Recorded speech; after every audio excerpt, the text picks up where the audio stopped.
Good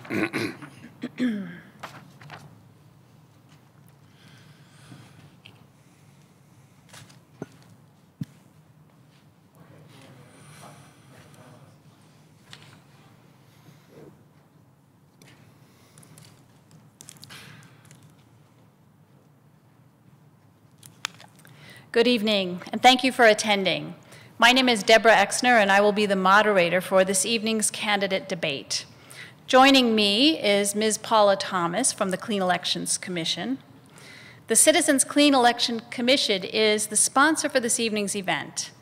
The Clean Elections Act is a campaign finance reform measure initiated by Arizona citizens and passed by voters in 1998. Participation as a clean elections candidate is strictly voluntary. The system provides full funding for qualified candidates who agree to abide by the Clean Elections Act and rules.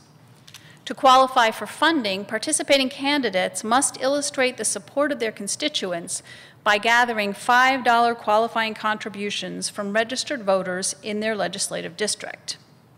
The candidates agree to adhere to contribution and spending limits and may not accept money from special interest groups. They also agree to participate in these debates. As we move into the debate, we encourage audience questions. If you have questions, please print them clearly on the card given to you when you entered, and then hold it up. One of our volunteers will pick up the cards and deliver them to me. We screen questions for clarity, to eliminate duplications, speeches, or personal attacks on candidates. If you need another card, just raise your hand.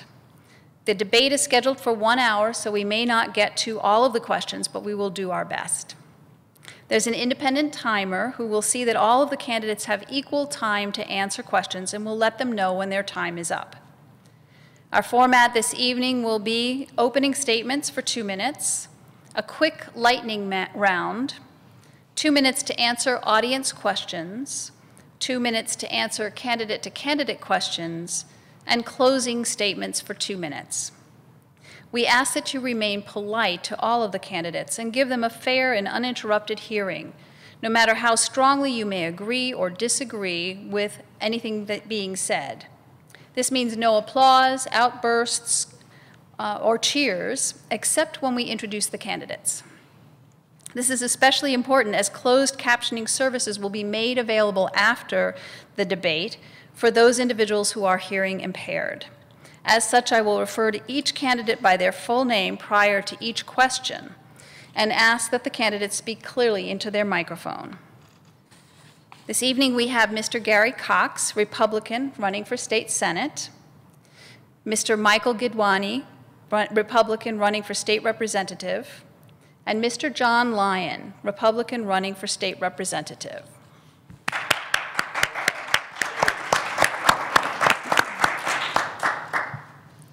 The order in which the candidates will speak has been determined by alphabetical order by last name, starting with the Senate, and will progress from that point. The closing order will be determined by reverse alphabetical order by last name. Mr. Gary Cox, would you start the opening remarks, please? Sure. Well, thank you to the Clean Elections Commission for hosting this debate tonight, and for those of you that are here. I would just like to tell you that my campaign's all about fighting for families, because you see, nothing, absolutely nothing matters more to families than the fact that they have opportunities for economic success. Now, in District 30, we have a heavy unemployment rate in our district. I'm a businessman. I have over 40 years experience in healthcare. My background's in healthcare. I've owned a couple medical businesses. I currently own a healthcare technology company. So I have experience and background in how to successfully manage budgets. Now, our state budget, the state of Arizona budget, if those of you that saw the paper earlier this week, you probably noticed our budget's really getting out of control here in Arizona. I believe I have the experience to go into the state legislature and help get our budget back in order and to fight for families who need jobs. So I'll be in there fighting. One of the things that I tell people as I go out into the district and talk to them is that it's time for common sense in government. We've had a big lack of common sense in government over these past few years, And I'm all about having common sense. I mean, how many times have we seen bills or legislation passed and we kind of scratch our head and say, where in the world is the common sense in that? So I'm all about common sense. I want to demonstrate leadership that the voters can trust by demonstrating that common sense in government. So with that, again, my name's Gary Cox, and thank you for the opportunity. Thank you. Mr. Michael Gidwani. Thank you. As a candidate for state representative, it's my honor to represent the people of District 30 and the people of Arizona. We need to build a better Arizona for our families. We need to build a better Arizona for our future, to make Arizona prosperous, to make it healthy, sustainable for our education and for our health care. I joined this movement to run on that topic of running on freedom and liberty, because Arizona is a state in which we can all prosper and protect children for our future as families. And currently in District 30, we're lacking opportunity with the current leadership. And so I'm thrilled to be here tonight with these two fine gentlemen. And I do want to emphasize that we need leadership not only in the state legislature, but to work across the aisle with those already in office, and also with various elected officials. We will need strong, bold leadership, and if I am elected, I will restore the trust given to me at the Capitol. Thank you. Thank you. Mr. John Lyon. I would like to introduce myself by raising a few points that may distinguish me from other candidates for public office. First, I don't believe that carbon dioxide is a pollutant. Secondly, I don't believe that illegal aliens are victims or heroes. Third, I don't believe that sending American money, jobs, technology, and manufacturing capacity to communist China is in the best interests of the American people. And fourth, I don't believe that suppressing or restricting the right of law-abiding, mentally competent American citizens to defend themselves with firearms helps anyone except criminals. My purpose for running for office is a concern that certain federal policies that have been pursued over the years and decades have been harmful to our state and to the nation. I'm thinking primarily of open borders, free trade, welfare state, restrictions on the Second Amendment, and also this EPA crisis of trying to crack down on carbon dioxide as if it were a pollutant, and I just don't believe it is. I think if we were to shut down every coal-burning plant and every artificial source of carbon dioxide in the country, that it wouldn't make the slightest difference in terms of any climate change. I think it's a scam and it's a power grab. And it boils down primarily to globalism. I think that as the federal government moves forward, they're trying to move forward to the United States being part of a new world order, which I oppose. I think the United States should remain sovereign and independent, and that the best interests of the American people should predominate, not the best interests of big corporations, not the best interests of the international community, but the interests of the American people. And when it comes to open borders, free trade, welfare state, and so on, that simply has not been the case. And if I go to the State House, I'll be working to oppose that. Thank you. Thank you. In an attempt to lighten the mood for tonight's debate, we're going to do a quick lightning round of this or that. This will allow us to get to know more about the candidates. Please answer with just one word, and we'll start with Mr. Michael Gidwani. Droid, iPhone, or Windows? iPhone. Okay. Mr. John Lyon, CNN, Fox News, or MSNBC? Fox News. Mr. Gary Cox, Facebook or Twitter? Facebook. All right. Now we'll move to the audience debate questions. If you are elected, what is your #1 priority? And we'll start with Mr. John Lyon. My first priority has got to be basic physical security for the law-abiding people of Arizona, and that means that having a border that is largely or considerably in the control of Mexican drug cartels or various criminals is not acceptable. Now, here in the state of Arizona, we have 15 county sheriffs, we have In the Phoenix metro area and elsewhere in the state, we have large metropolitan police departments. We have the DPS. We have the means, I believe, to make sure that criminals aren't crossing our border into our state. That needs to be done. Now, I understand that the federal government will land on us the same way they landed on Joe Arpaio, and we've got to be ready for that. It's just part of the cost of doing business. But protecting our sovereign border with Mexico is not optional. That is a fundamental obligation of government, and the federal government having consistently failed, it's up to the state government to step in. I further feel that the state government should take crime suppression sweeps statewide. We should show that we are serious, that if you are an illegal alien, if you are not in this country legally, the state of Arizona is the last place in the union that you want to be, because the police are looking for you. If they find you, they will arrest you, and we will do all that we can under the law. For example, if we find someone with a forged ID or some kind of another, like some infraction of the law, we will prosecute that to the fullest extent of the law. And fundamentally, we have to make sure that the state of Arizona is the best possible place for law-abiding, productive, tax-paying people. And illegal immigration is not a victimless crime, and it's time for us to say we're not taking this anymore. Thank you. Thank you. Mr. Gary Cox. Same question? Same question. Okay. My priority is, of course, to make sure that we're balancing our state budget. Our budget is really getting out of control. I think most of you who read, as I referenced earlier, the article this week in the Arizona Republic, the real budget deficit we're looking at in 2015 is somewhere $650, $700 million. That's not counting the recent court decision that we have to restore $317 million in education funding. The education funding total is in excess of $1 billion. I believe it's around $1.2 billion. If you add that in to the $600+ million budget shortfall next year, we're looking at $1 billion budget shortfall next year. You know, that's insanity. The state cannot sustain that kind of a budget shortfall. And we don't need to be selling off our state buildings to be able to come up with the money in our surplus fund or in our rainy day fund. The fact of the matter is that we have budget problems in the state. The legislature has had years to work on this and fix it. It's not been done. My goal and my high priority is let's get our budget under control without further taxing our citizens. Thank you. Mr. Michael Gidwani.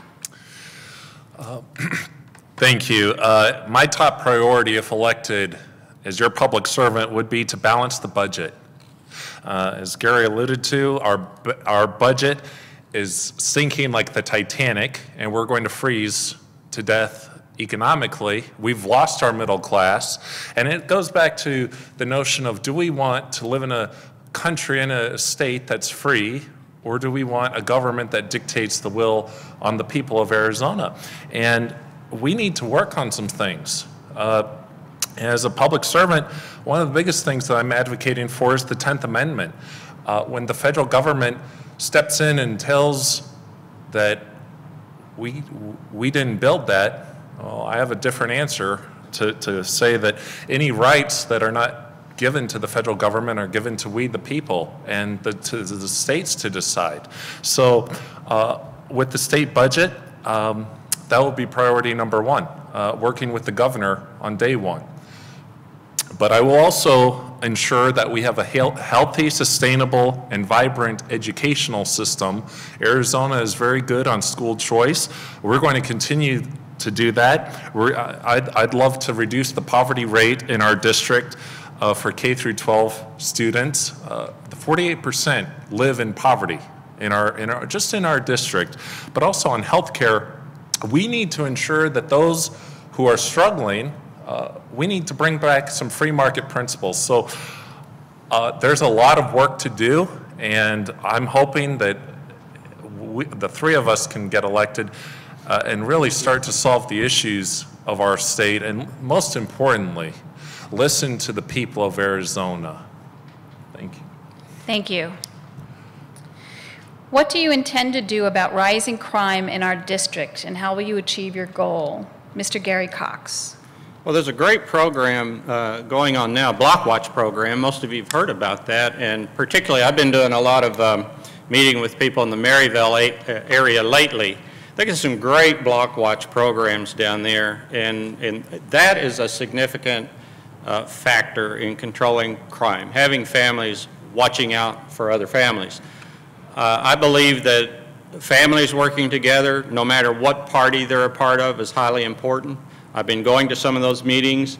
There's a meeting going on tonight, as a matter of fact, in Maryville, where the community is coming together to talk about these very issues. So I believe that particularly the Block Watch program is a great program, and then Coffee with a Cop programs have been started. Did you say time's up? Oh, I'm sorry. But programs like that, community involvement, involving yourself with, being on the watch for who's coming into your communities. I live in the Manistee Ranch area. We've had a lot of crime there. We've had a lot of break-ins there. I've been a victim of a burglar at my house, and unfortunately I didn't install an alarm system until after the burglary, but now that I've done that, I've not had one since then. So I do think that helps, but crime is a big issue, and I think Block Watch programs, involvement in the community and with our public safety officers is a big factor for helping that. Thank you. Mr. Michael Gidwani. You know, in our district, families are first, and people will always come first. To deal with the danger of crime in our district, I think that it will require a comprehensive approach of all shareholders coming to the table. Mayor Greg Stanton recently just held a town hall on how do we get 14 to 24-year-old young Arizonans jobs, educated and empowered to succeed in our state. And I would be happy to work with anyone to accomplish that goal. To accomplish the goal of keeping Arizona safe. We do have the Second Amendment. I'm a huge supporter of your property rights, your right to defend yourself when your life is in danger. We have a vibrant security force in the state with DPS, the Department of Public Safety. And one thing that I will do as a state legislator, if elected, is work with the Auditor General's Office and the Legislative Budget Commission, the Joint Budget Legislative Commission, to look at the budget, and if our district is needing more police and fire at the state level, then that will be something that I'm happy to look at. But I think also, when I mentioned shareholders, we need to take this not just to the elected officials, but to our schools, to our churches, to our community, and especially to our families. Everything that stems inside the home is most of importance. Thank you. Mr. John Lyon. We have to start at the top. That means our top officials, elected and otherwise. In my opinion, clean elections represents a principle that would take the role of big money out of politics, and I believe that big money in politics, statewide and nationally, is a corrupting influence. And to do what I propose would actually require a constitutional amendment, and it is something that I would push for the state of Arizona to become a participant in the Convention of the States, because there are some things, in my opinion, that are simply not going to get fixed unless we can address it that way, because the federal government has been, in my opinion, corrupted and subverted. So I would say that we need to make sure that we start at the top, take big money out of politics. We need to make sure that our police, judges, and prosecutors are clean. And I am mistrustful of our legal community in the state of Arizona, and I feel there needs to be a substantial investigation to make sure that things are properly being done. The police, of course, have to comply by the law. We've seen what can happen. There can be explosions of public outrage if there's even a perception of misconduct. We need to create a perception that our police in this state are very clean and very professional, that there's no curbside justice, that there's no taking of bribes.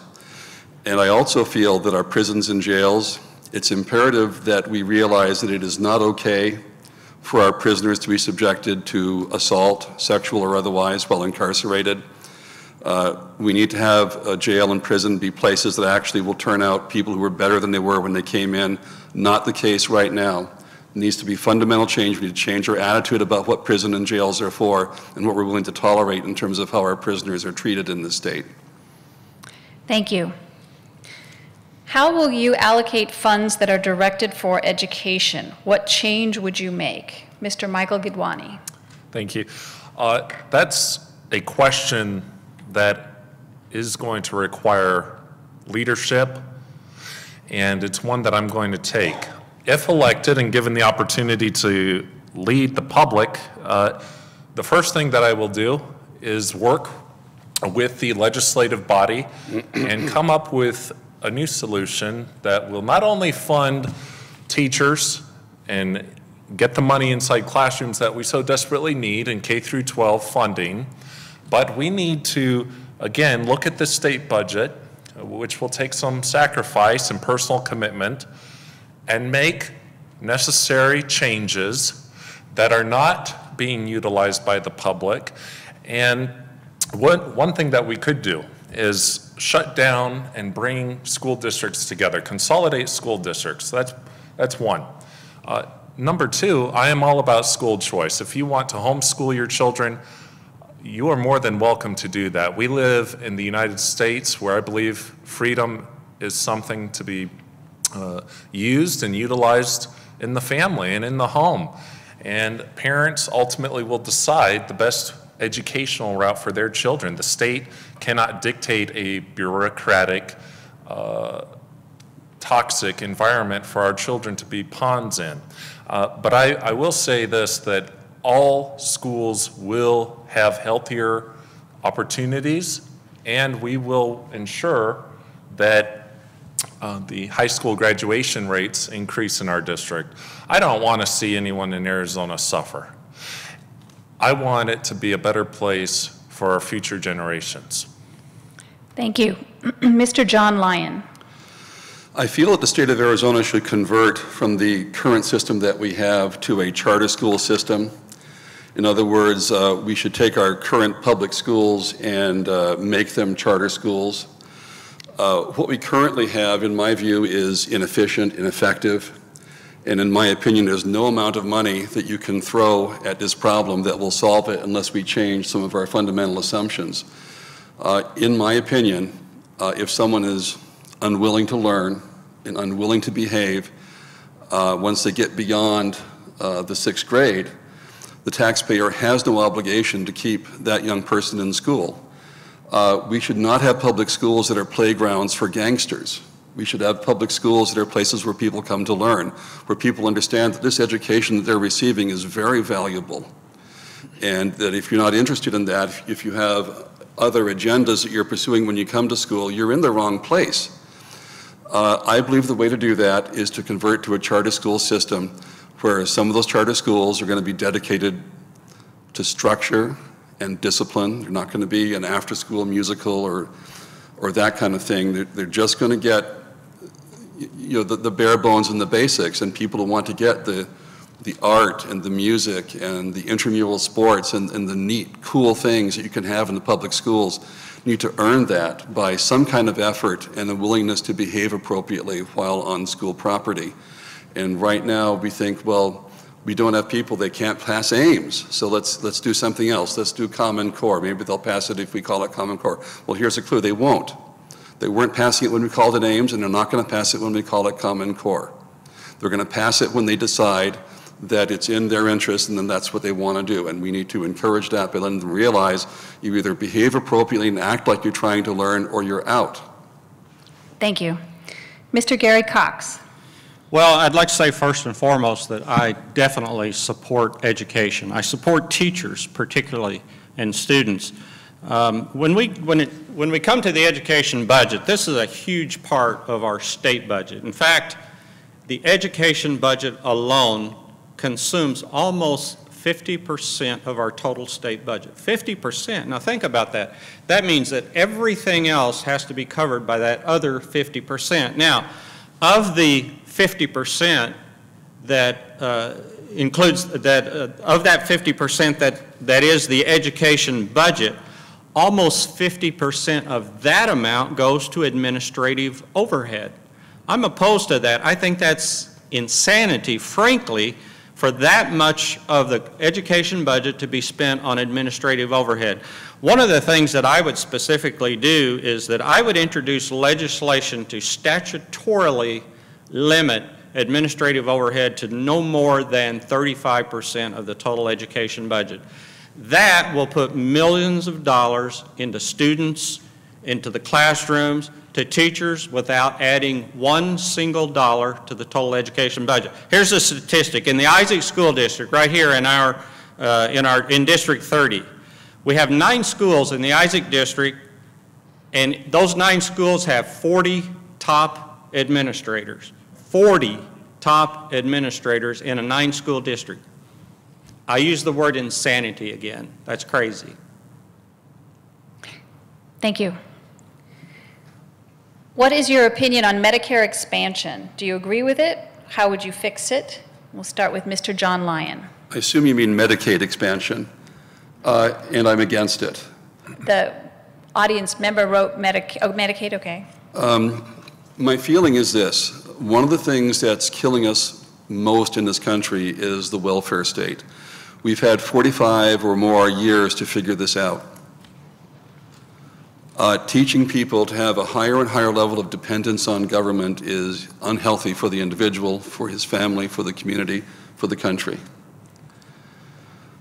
What we need to do is move in the opposite direction. We need less of this. We need fewer people on Medicaid, fewer people on food stamps, fewer people depending on benefits that they didn't earn themselves, people understanding that it is their job to take care of themselves, their job to take care of their dependent children, and by the way, their job to take care of their aged parents if they're indigent. It is not the taxpayer's job.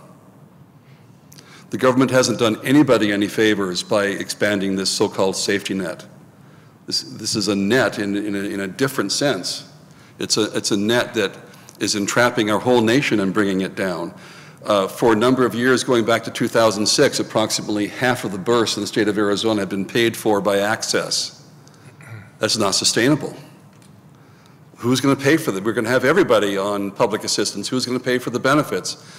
This is a trend that has clearly gotten out of control and must stop. And one thing that I would propose, rather than expanding Medicaid benefits, would be to make sure that people understand that if they are on public benefits, if they conceive more children while doing so, they forfeit their right to any public benefits, and if they can't figure out some other way to provide for their family, then their children will be taken into care. Because nobody has a right. Your right to throw a punch stops where my nose begins, and your right to conceive a child stops where my wallet begins. Thank you. Mr. Gary Cox. Well, frankly, if I had been in the state legislature, I would have opposed Medicaid expansion. I've been in healthcare, as I said earlier, for over 45 years. So I've seen the good, I've seen the bad, and I've seen the ugly of healthcare. Fact of the matter is, Medicaid expansion is economically unsustainable. How are we going to pay for this in 3 to 5 years when government funding begins to decline? Remember, right now, Medicaid expansion is being propped up by the federal government. When that funding begins to decline, state legislators right now have no clue how we're going to fund this expansion. Now, I realize voters voted in favor of it. I realize that by doing this expansion, it expanded up to 133% of the federal poverty level. So if you're 33% above federal poverty level, you still qualify for Medicaid, to get onto Medicaid, to get onto our state access program. It's all about the economics for me. Again, I believe everyone needs health care. I believe everyone should be able to have health care. I don't necessarily believe that we're required to pay for health care for everyone. So I'm opposed to it. It's just not economically sustainable. Thank you. Mr. Michael Gidwani. Thank you. I want to start with a brief story. In District 30, a constituent currently is on access, and for a very long time suffered and still suffers to this day with a life-debilitating illness that was no fault of his own.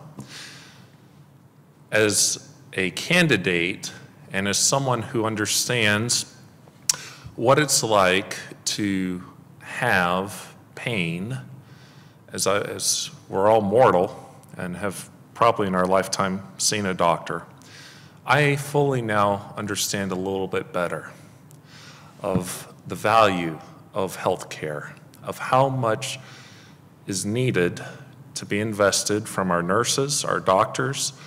Again, education plays a huge role in that. And I currently would say this, that health care is not necessarily a right, but again, it's an opportunity. If I was elected or am elected, currently it's the law, and I will honor and sustain the laws that are constitutional in our state and in our country. But we do need to look at this from an economic supply side cost of things. And that, again, is going to require some firm resolve to make tough decisions. So the way the law is written currently, Governor Jan Brewer voted and signed that into legislation with the federal dollars. But if elected, we need to come up with a free market system to ensure that future generations are not swamped in debt, because debt is the opposite of being free when you're enslaved. But also, I would love to work with Grand Canyon University and Midwestern and privatize doctors. Thank you. Thank you. How do you propose to improve the job climate in our state? We'll start with Mr. Gary Cox. Well, that's a great one, and I love addressing that one because I feel like that everything hinges on job creation.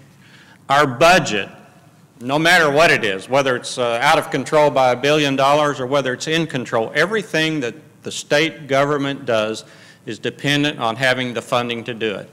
Now, we have a severe budget shortfall. How do we fix that? We're going to have to create jobs, and the way we create jobs is that we become less restrictive in terms of allowing small businesses to operate. Again, I've been a small business owner many times. A good portion of my overhead was dedicated to compliance, regulatory issues.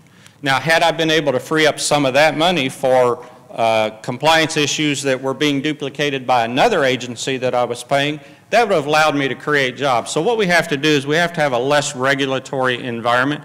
Also, we've got to attract businesses to our state. We've got to get manufacturers in here. We've got to create jobs. You see, as we create jobs and we create, and by the way, in District 30, we have a lot of unemployment. A lot of families are out of work. They're desperate for jobs.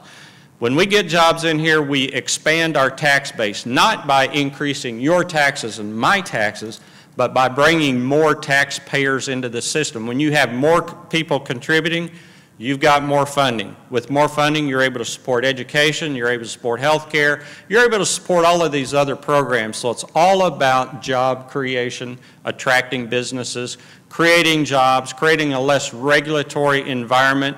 And by the way, I will just say this, that my opponent has voted against job-creating legislation frequently and regularly.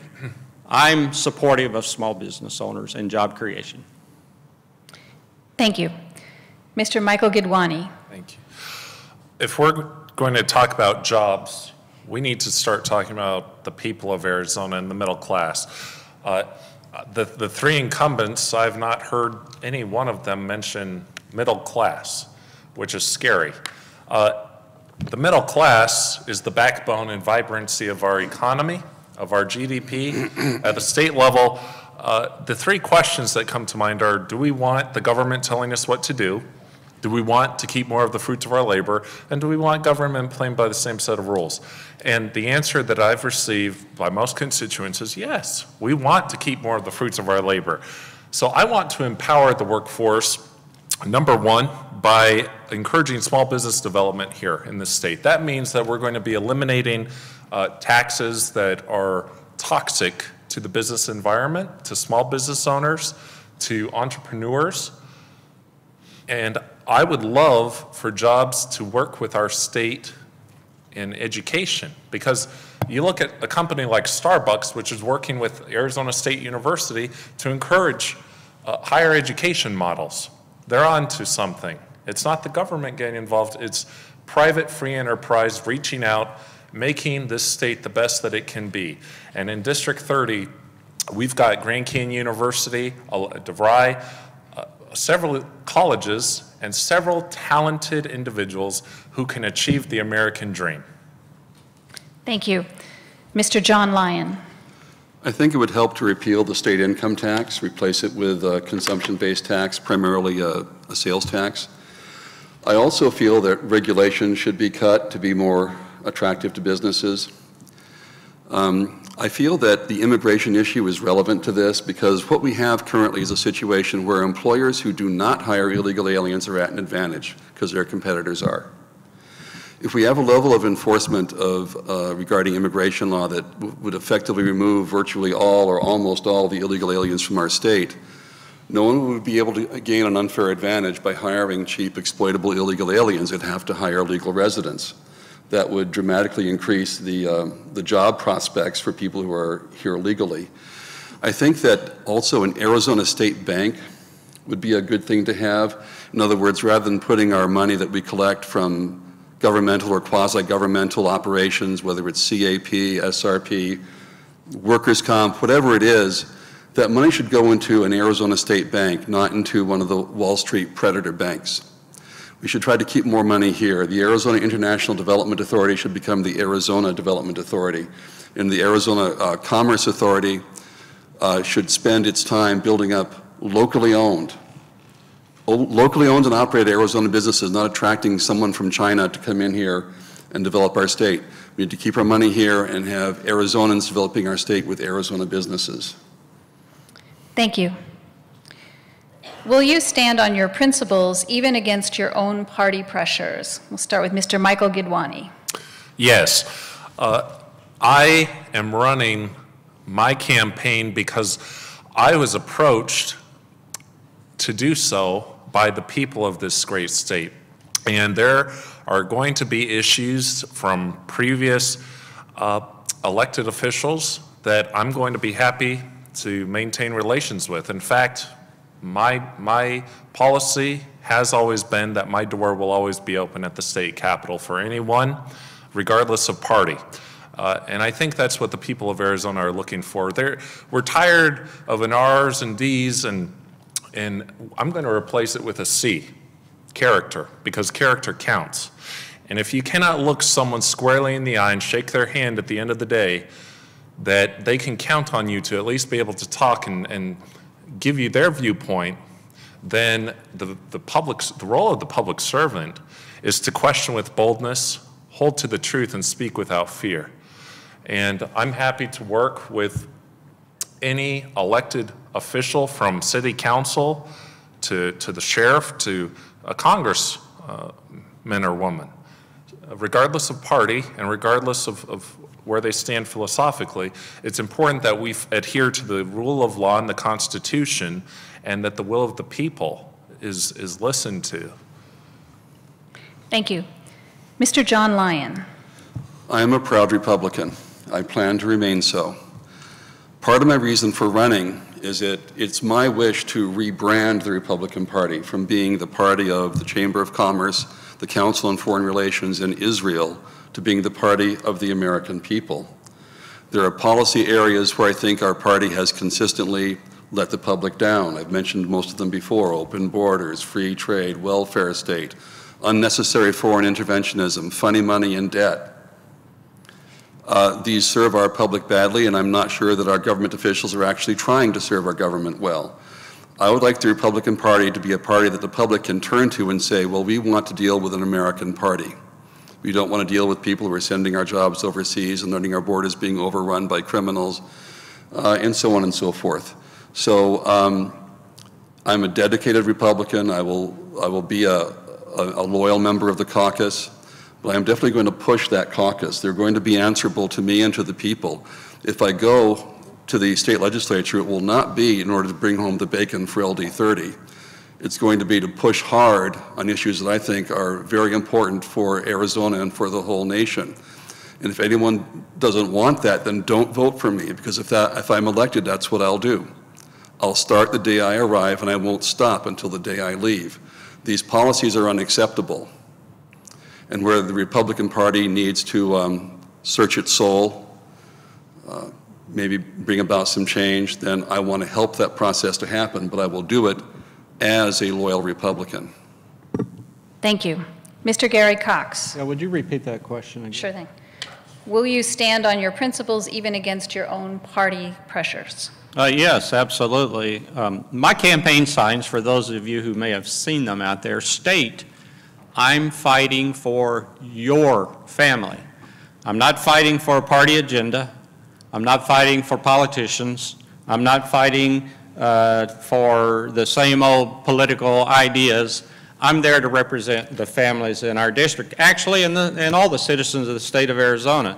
So I'm not there about political agendas. I definitely intend to support the families and what they want me to represent for them. I was at a meeting a few nights ago down in Maryville, and I remember Representative Steve Montenegro was there, and he talked about an issue early on that he encountered when he was elected to the state legislature, and that was the party came to him and told him, "Here's how you must vote on this issue. This is your position." He resisted and said, "No, that's not what my voters sent me here to do. I will not do it." He was called to the governor's office at that time, to the then governor, and said, "No, I can't do that." So that's my position as well. I'm there to represent you. I'm not there to be called on the carpet and told I have to do one thing or another. I hope that I'm independent enough to say, hey, here's what my constituents expect of me. This is how I'm going to vote to represent them. Thank you. The LGBT community is asking for equality in marriage. Will you help move that forward, and if so, how? Mr. John Lyon. My first feeling is that the state should recognize civil unions among homosexual couples. I believe those civil unions should have every right that heterosexual married couples have. I would not go so far as to redefine marriage, because there are strong religious overtones. It's a sacrament, and for many people, that would have very strong and objectionable implications based on their religious faith. But I do believe that every human being has a fundamental human right to be who he is and live his life. And I believe that the state should respect that. Religious doctrines are things that should be not enforced through law, but through persuasion. And so, although I'm not condoning homosexual couplings, I am saying that it is not the place of the government to decide how people live their private lives. That's up to them. So the law should be neutral in terms of how it treats homosexual couples or heterosexual couples. But I would not vote either as a citizen in a proposition or as a legislator to redefine marriage. Thank you. Mr. Gary Cox. Well, I'm a believer in traditional marriage, and I support traditional marriage. I do also believe in human rights. However, I do not believe it's up to the courts to make this decision. I believe the public should be making this decision. And then we live with the law. I don't support abortion, but in this country, a woman has a right to have an abortion. So I support the law. I don't support abortion. So in the case of civil unions, if the people decide and it becomes the law of the land, that's the law of the land. It's not a decision that's up to me, but I'm a supporter of traditional marriage. I would not vote in favor of gay marriage. So that's my position. Thank you. Mr. Michael Gidwani. Thank you. The voters of Arizona decided on Proposition 102, which affected marriage to be defined as a man and a woman. Today, that proposition still stands. And I will say to the LGBT community that I received the endorsement of Equality Arizona, and I recognize that Arizona is a place of diversity, it's a place of talent, and we need talent. We need diversity. It's what makes this state great. On the topic of marriage, I agree with my colleagues that it should be in the religious institutions. I will not play Gestapo and invade your Fourth and Fifth Amendments and start going into your home. Law enforcement and state officials without justification have no place in that. But to protect the family structure, I would invite the religious institutions to be involved in the community and to strengthen the community along with elected officials. But I also will say that the 10th Amendment is reserved for the states and states' rights, and just as the voters decided on Prop 102 several years ago, if there is another referendum brought to the ballot, then the people will decide. But I will not overturn the public's decision on family matters.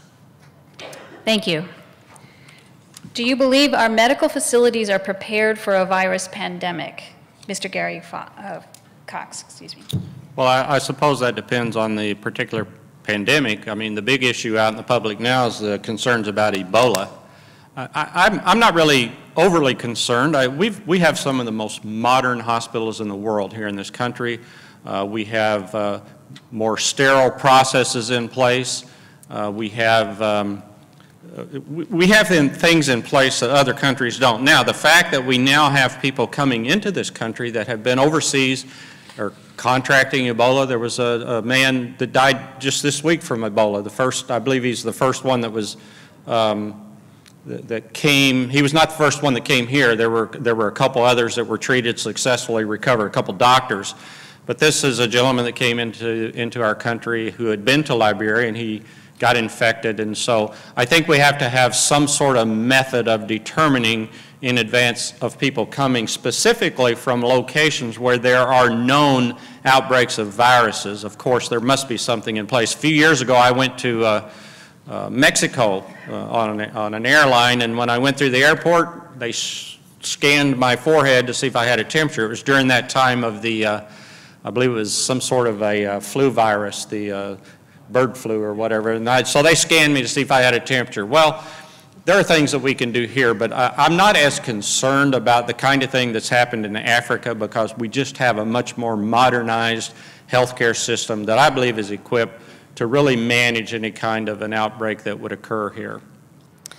Thank you. Mr. Michael Gidwani.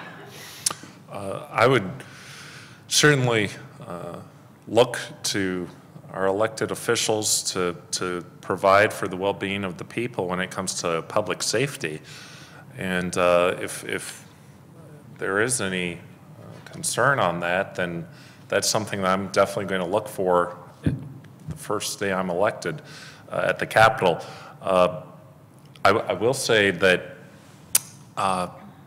we have a lot of concern. For example, I mean, you could call it a pandemic in our state prison system when people are being abused there and having lawsuits against the state.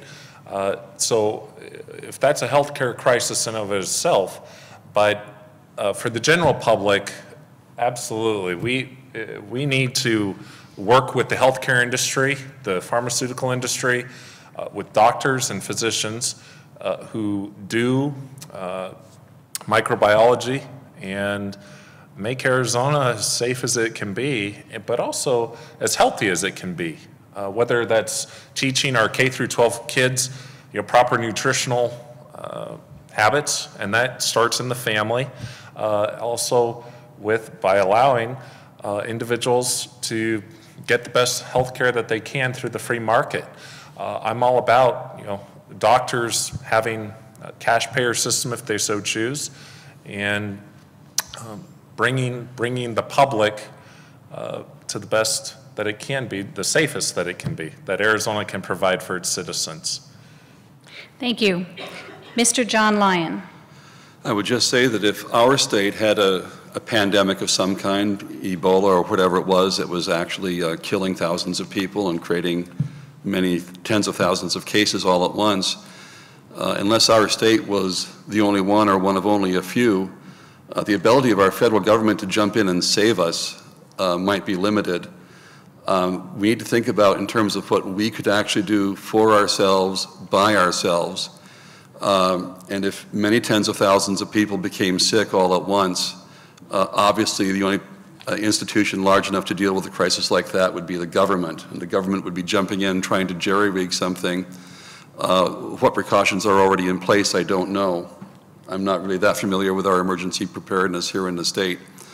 But in a word, no, we don't have the resources to deal with something as calamitous as that, as calamitous as the old pneumonic plague back in the Middle Ages where people were dropping right and left. And as has already been noted, the best emergency is the one that doesn't happen. So yes, preparedness and trying to prevent it is a top priority, but our state needs to be ready for a disease, for, heaven forbid, a war of some kind, heaven forbid, a nuclear attack. Who knows what could conceivably happen when there are dangerous dictators who have nukes and missiles to put them on. So while we're throwing money away on unsound government programs that don't help individuals, families, or communities and only encourage dependence and sloth, we need to be having a more productive society, more money put in reserve, and the ability, if something really bad happens, to take serious action with virtually no warning, which right now I'm afraid is not the case. Thank you. At this time, our representative candidates will have the opportunity to ask their opponent a question. The first question is from Mr. Michael Gidwani for Mr. John Lyon. Thank you. Mr. John Lyon, where would you stand on supporting SB 1070 or SB 1062? SB 1070, yes. SB 1062, yes. Obviously, the people of Arizona have a vital interest in having our government protect them from an invasion coming from across the border that impacts their safety and their ability to get a living wage and so on and so forth. SB 1062 is, in my opinion, an important statement of principle that if a photographer maybe comes from a very religious background, he doesn't want to photograph a gay wedding, by gosh, he shouldn't have to. This is ridiculous. I can't believe this. I can't believe that the American people have stood for this kind of tyranny from our federal government for so long. There is absolutely nothing in the Constitution that empowers the federal government to micromanage people's private business like this. And if you're a photographer or one of those caterers or whatever it is, you're not a government contractor. They have no legal right to do this. The federal government needs to be pushed back. And the only thing that they'll listen to, in my opinion, is a constitutional amendment, which is why I advocate having Arizona join the states convention, the program that's going on. A number of states have joined already. I think when they hear those footsteps coming, they'll back off. But as it is, they do it because we let them. This is our country. This is our state. These are our freedoms. We are entitled to have an American government for the American people, not some kind of a globalist tyranny bossing us around for who knows what bizarre reason. Who knows what their rationale is? I know that for sure it doesn't work for me. So anyway, yes to SB 1070, and if I'm elected, I will work to enhance it and enforce every aspect of it that can legally be enforced under the current rules. SB 1062, the perfect demonstration of the tyrannical nature of the federal government and their unwillingness to comply with our Constitution. Thank you. The next question is from Mr. John Lyon for Mr. Michael Gidwani. Michael, regarding public education, I heard it suggested 10 years ago Clark Silver was running for the state senate in the old LD12. He proposed, we have dozens, I'm not sure exactly how many public school districts in the state. He proposed consolidating them into perhaps 8 or 10 mega districts, hoping that they would obtain higher buying power, for example. It wouldn't cost as much to buy books and so on and so forth, that they might cut down on administrative overhead. Have you given any thought to the possibility of consolidating our state's school districts? As a public servant, education is my top priority. As I've listened to constituents in the state, time and time again, K through 12 is not working for the people of Arizona. We need to build a better Arizona, and I will, if elected, look, all cards are on the table. We are going to have, like I mentioned earlier, we're the sinking Titanic currently with a poverty rate of 48% of K through 12 kids. We can't continue on this trajectory and say that we're going to have a freedom and prosperous for our future and for our families if school systems are failing the children. So absolutely, if the administration is raking in money and our kids are failing, there's some fuzzy math there. I have a master's in public administration, my undergrad's in business, and I took calculus, and you can't have the 1% succeed when the 99% fail in our educational system. Administrators are held to a high standard, and we need teachers to be empowered with school funds. We need parents to be educated on school choice, and we need our kids to succeed in the workforce to make it a vibrant middle class. So I will keep all cards on the table, and I'm going to work with the governor to achieve 2 years for a generation of opportunity. Thank you. Thank you. And to keep the airtime consistent, I'll ask a question of Mr. Gary Cox. If elected, what committees would you like to serve on and why? I'd like to serve on the Healthcare Committee, certainly because of my background. You know, 45 years of experience in healthcare equips me to have a really good understanding inside and out of healthcare, how it works, what doesn't work, have a good understanding of the Arizona Access Program, have dealt with it for many years. So I have an excellent understanding of that, so I'd like to be on the Healthcare Committee. Other committees of interest to me are appropriations, of course, because I have such concerns about our budgets, and any other committee that I feel like I can contribute to, of course, and whatever those might be, but certainly those are my top two. Healthcare is very, very important to me, and I'd love to be involved in that committee as well as the appropriations. Thank you. We will now begin the candidates' closing statements. The first closing statement will be given by Mr. John Lyon. Well, I'd like to thank Clean Elections for this opportunity. I'd like to say that, in my opinion, and you can go to my website, which is johnjlyon.wordpress.com, and read more about this, but I believe that the American people deserve American government, and that should start at the state and local level, and it should go up to the national level too, of course. We deserve to have a government that puts our interests first. And I don't feel that we've had that since, well, I'm not sure when. We seem to be very other purposeful. We seem to be, when I say we, I mean our governmental leaders, rather devious about how they go about things. And I feel that we need to do some serious shaking up. Now, one of the cores of our problem is big money in politics.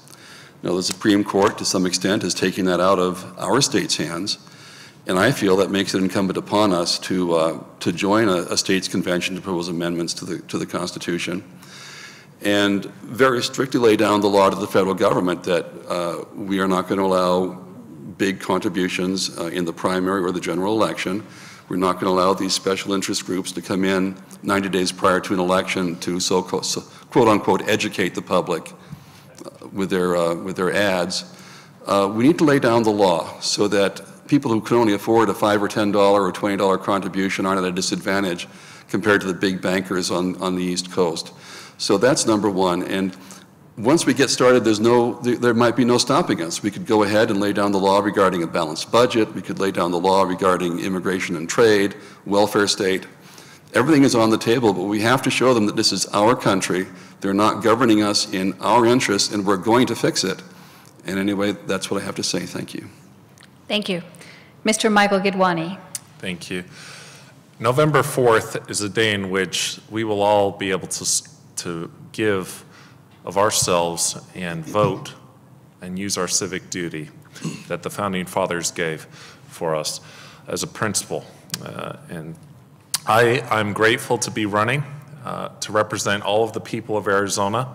I'm grateful to share tonight with these two fine gentlemen, because our state can and will succeed. We are fighting a culture of entitlement versus freedom. And again, my principles at the state legislature will be representing the people of Arizona, not party politics. I want to just quickly say that I will pledge my life, fortune, and sacred honor, and I will question with boldness, hold to the truth, and speak without fear. We need good, honest, and wise leaders at the Capitol. And my door will always be open at the Capitol, even if you don't live in the district. But I am also online at gidwani4azhouse.com, also on Facebook. You can find me, and please feel free to reach out to me. As your public servant, we need to restore the faith in the system to you, the American voter, and please consider me on November 4th. Thank you. Mr. Gary Cox. Well, I'd like to say again that there's a lot of families out there that are hurting, and nothing matters more to those families than that they have opportunities for economic success. They're needing jobs. They're needing better economic opportunities. They want their kids to have the best education possible. We as state legislators need to make sure that that's happening. I have here a flyer in front of me that I got in the mail today. And it's from the incumbent candidates. They're promising the same thing they've been promising the last several elections. My opponent in particular has been in state legislature for 12 years. He's making the same promises today he made 12 years ago. What's going on? When I talk to families, they're telling me, we're not seeing this representation in our district.